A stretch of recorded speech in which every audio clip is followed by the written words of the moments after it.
Pulivendula MLA Jaganmohan Reddy ప్రతిపక్ష నేత హోదా ఇచ్చే విషయంలో చట్ట పరిధిలోనే వ్యవహరిస్తున్నారని శాసనసభ స్పీకర్ అయ్యన్న పాత్రుడు స్పష్టం చేశారు. కూటమి ప్రభుత్వంలో ఎవరిపై కక్ష సాధింపు చర్యలు ఉండబోవన్నారు. జగన్తో పాటు వైసీపీ ఎమ్మెల్యే అసెంబ్లీకి వస్తే సమస్యలపై మాట్లాడుకునేందుకు తప్పకుండా అవకాశం ఇస్తామని తెలిపారు. అదే సమయంలో అసెంబ్లీకి రాని ఎమ్మెల్యేలను ప్రజలు ఎక్కడికక్కడ నిలదీయాలని పిలుపునిచ్చారు అయ్యన్న పాత్రుడు. మరోవైపు ఏపీ అసెంబ్లీకి కొత్తగా 80 మంది ఎన్నికయ్యారని వారందరికీ త్వరలోనే శిక్షణ ఇస్తానన్నారు. ప్రజాస్వామ్య విలువలు చట్టసభలో ఎలా వ్యవహరించాలనే అంశంపై ట్రైనింగ్ ఇస్తామని వెల్లడించారు.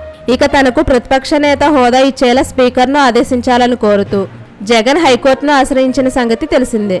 జగన్ దాఖలు చేసిన ఈ పిటిషన్పై విచారణ చేపట్టిన కోర్టు ఈ మేరకు వివరాలు ఇవ్వాలని కౌంటర్ దాఖలు చేయాలని స్పీకర్ కార్యదర్శి అసెంబ్లీ కార్యదర్శికి హైకోర్టు నోటీసులు జారీ చేసిన సంగతి తెలిసిందే. త్వరలోనే ఈ పిటిషన్ మరోసారి విచారణకు రానుంది.